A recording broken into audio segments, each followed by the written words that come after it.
अनन्याश्चिन्तयन् ये जनाः पर्युपास तेषां नित्याभियुक्तो योगक्षेमं परित्राणाय साधूनां विनाशाय च दुष्कृताम् धर्मसंस्थापनार्थाय भवामि युगे आर्ताविषण्णास्य भीत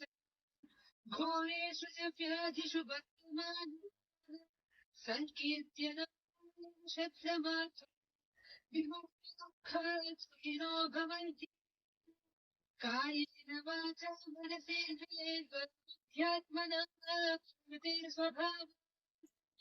करोमि यद्यत् सकलं परस्मै नारायणाय